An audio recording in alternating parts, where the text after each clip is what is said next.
They certainly had a very soporific effect upon the Flopsy bunnies.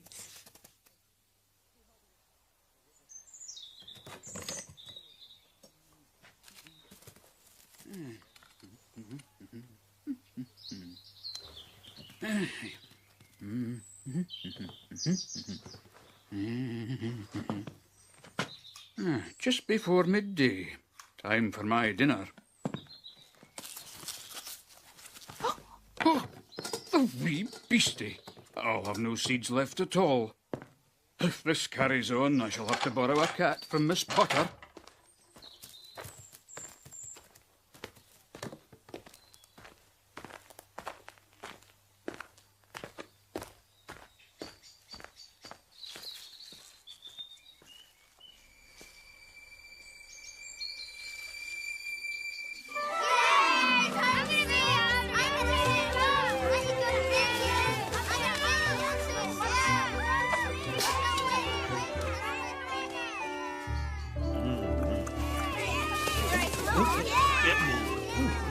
Oh, dearie me. Mr. Benjamin Bunny, Tiddly Whitley, where are your manners? No manners at all.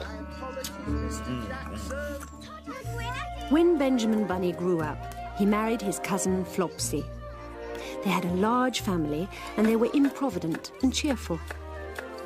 I do not remember the separate names of their children. They were generally called the Flopsy Bunnies. When food was short, Benjamin used to borrow cabbages from Flopsy's brother, Peter Rabbit. Sometimes Peter had no cabbages to spare. Bye-bye, be good. When this happened, the Flopsy Bunnies went across the field to a rubbish heap in the ditch outside Mr. McGregor's garden. The rubbish heap was a mixture.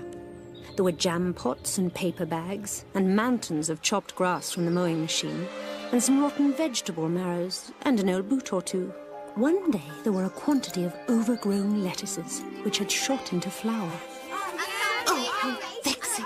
It is Mr. Benjamin Bunny and his unruly family.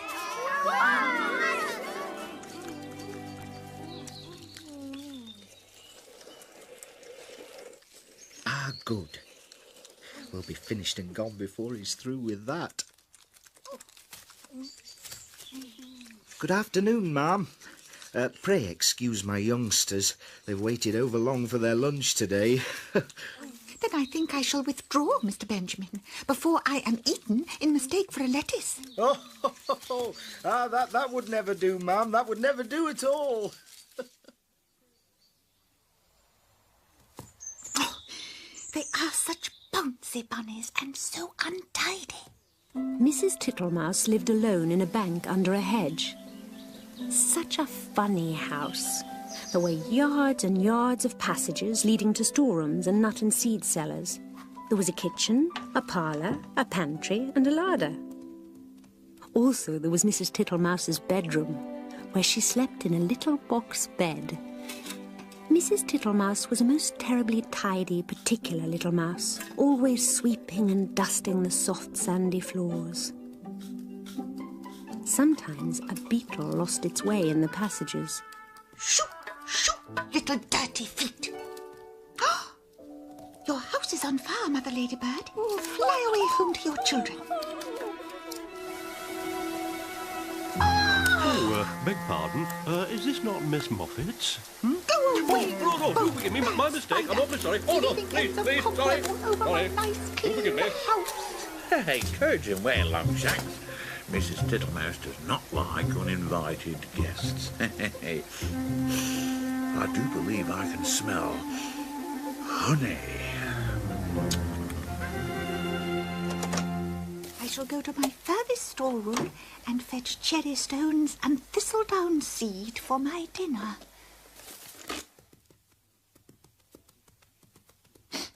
I smell a smell of honey. Is it the cowslips outside in the hedge? Oh, I am sure I can see the marks of little dirty feet. Good day, Babbity Bumble. I should be glad to buy some beeswax. But what are you doing down here? Oh, what is this doing in my house? Oh, I am am not in the habit of letting lodgings. This is an intrusion. Oh! I'll have you turned out. Oh, I wonder who would help me. I will not have Mr. Jackson. He never wipes his feet. Mr. Benjamin Bunny, of course. I shall ask Benjamin Bunny to help me drive out these tiresome bees.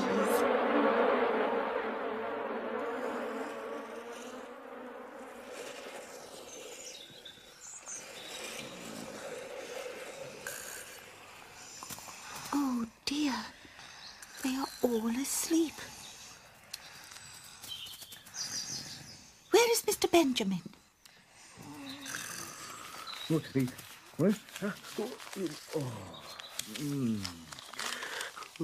Mr. Benjamin, I am so sorry to disturb you, but as we are both acquainted with Mr. Peter Rabbit, I thought to ask a favour of you. Oh, Peter Rabbit? Oh, Mr. Benjamin, I am having such trouble with bees in my house.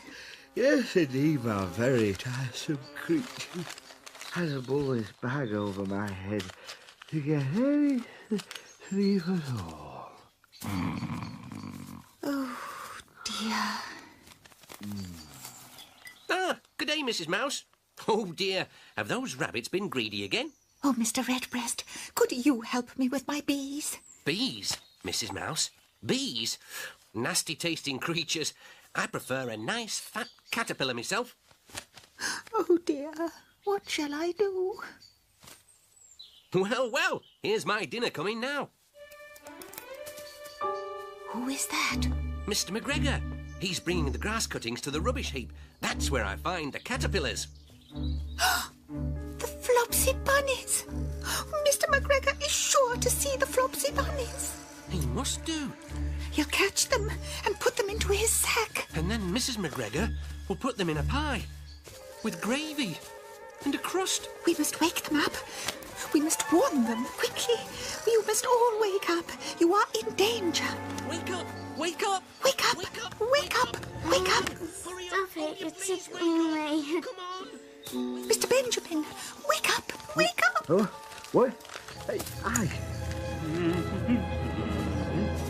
Quickly, you must all hide now. Oh, he's coming!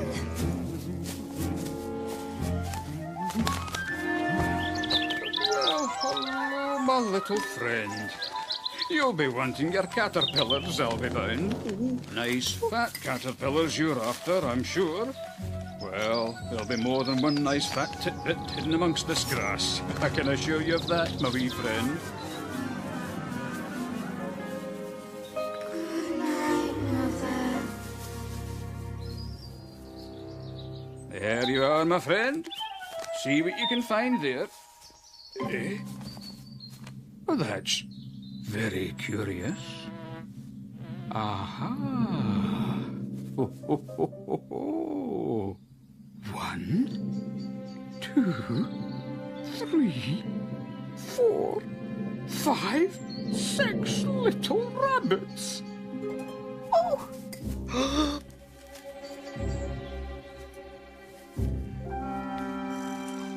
1, 2, 3, 4, 5, 6 little rabbits. I'll just away and put them more in the shed.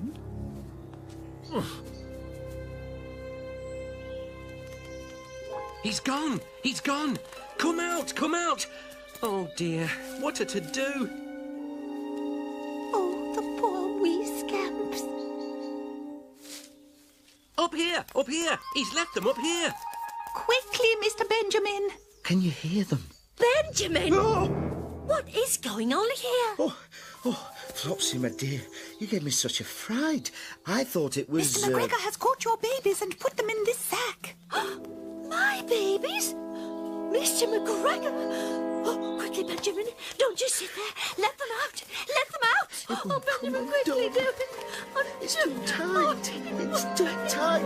Oh, it's no good. We can't open it. Oh, there, my dear. Don't cry. There must be something we can do.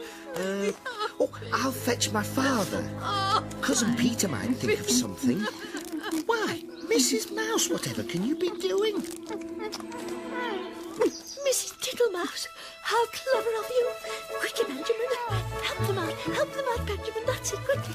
Oh, my babies are safe. Oh, wonderful. Mother, we thought we were tucked up in bed. In bed, indeed. Mrs. McGregor would have put you in a pie. What's that? I should have liked to see that happen. I would have saved you, never fear. Come on. Oh, well, all's well that ends well. Now, look, you children. Look sharp and pass up those old marrows, and that old blacking brush, and 2 of those decayed turnips.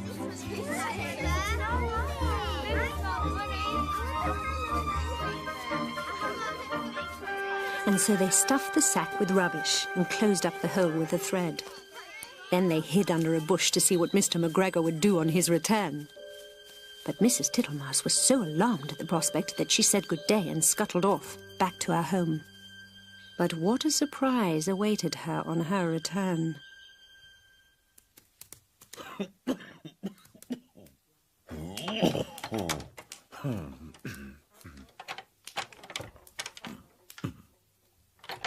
Mr. Jackson. How do you do, Mr. Jackson? Dearie me, you have got very wet. Thank you, Mrs. Tittlemouse. I'll sit a while and dry myself. I have had a very distressing morning, Mr. Jackson. But now I think it is time for my dinner. Dinner, Mrs. Tittlemouse. The very thing, indeed, the very thing. Cherry stones, Mr. Jackson. They are the last of my winter store, but very good.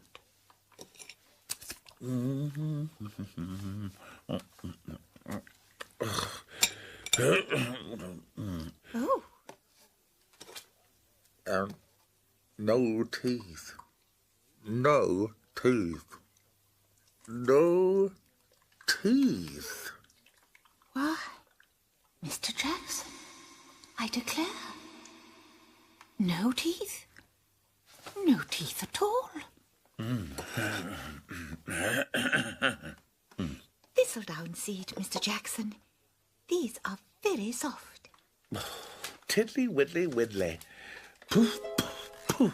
Mr. Jackson! Thank you, Mrs. Tittlemouse. Now, what I really should like would be a dish of honey. I'm afraid I haven't got any, Mr. Jackson. Tiddly widdly widdly, Mrs. Tittlemouse. I can smell it. That's why I came to call. Really, Mr. Jackson, I have no honey in my cupboards. You are all a puddle, Mr. Jackson. You are dripping dirty water onto my nice, clean floor. Indeed, you will stick fast, Mr. Jackson. Oh, tiddly widdly widdly. No honey. No honey, Mrs. Tittlemouse. Oh, Mr. Jackson.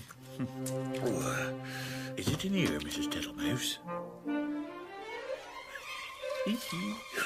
Oh, tiddly widdly widdly, Mrs. Tittlemouse, you seem to have plenty of visitors. And without any invitation.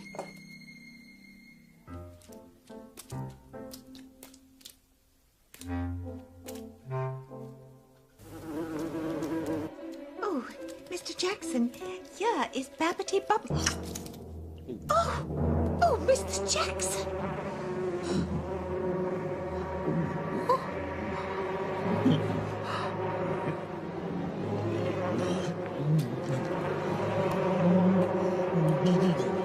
Mr. Jackson! I do not like bumblebees. They are all over bristles. Buzz whiz whiz! I've found the honey, Mrs. Tittlemouse. I shall go distracted. Mr. Jackson pulled out the bee's nest and ate the honey. He seemed to have no objection to stings and could not be stopped. So the bees gathered up their pollen bags and flew away to find a quieter place for their nest. Meanwhile, Mr. McGregor had come back to fetch the sack. He carried it off carefully, for he believed the Flopsy bunnies were still sleeping peacefully inside. But if he had looked behind, he would have seen them following at a safe distance. They watched him go into his house, and then they crept up to the window to listen. You're late today. Hope your dinner's not spoiled. Whatever's kept you? 1, 2, 3, 4, 5, 6 little rabbits.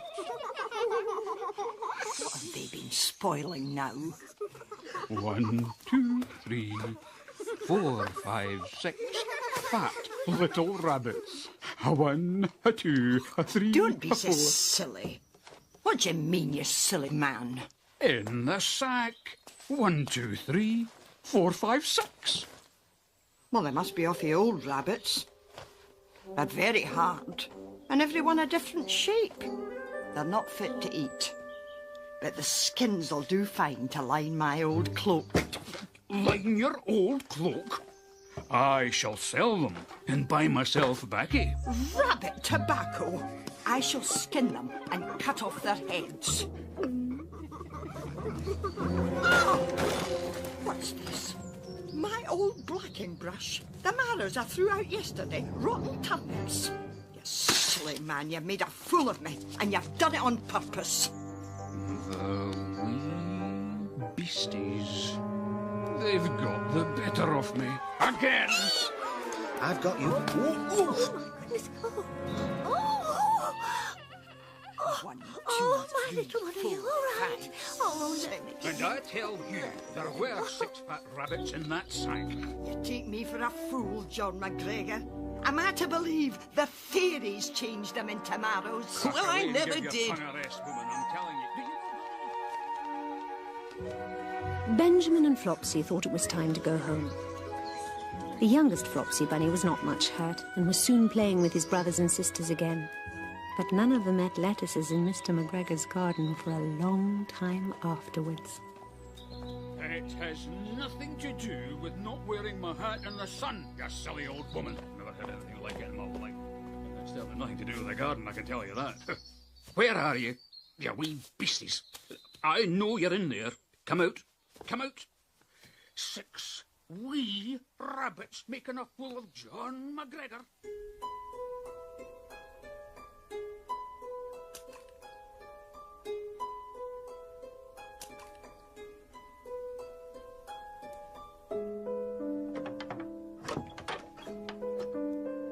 Oh, never did I see such a mess. Smears of honey and moss and thistledown and marks of dirty feet all over my nice clean house. Will it ever be tidy again? Poor Mrs. Tittlemouse.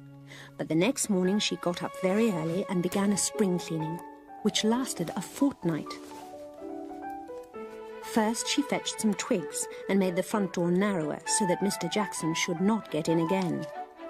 Then she swept and scrubbed and dusted, and she rubbed up the furniture with beeswax and polished her little tin spoons.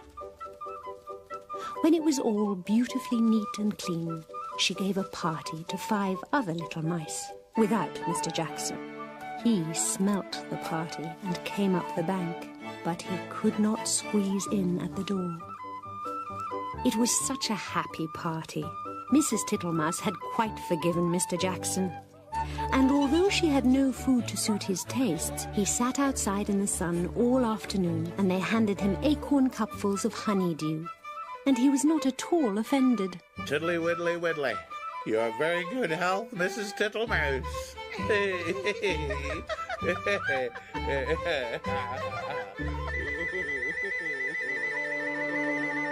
So, Mr. McGregor did not get his tobacco, and Mrs. McGregor did not get her rabbit skins. But next Christmas, Thomasina Tittlemouse got a present of enough rabbit wool to make herself a cloak and a hood and a handsome muff and a pair of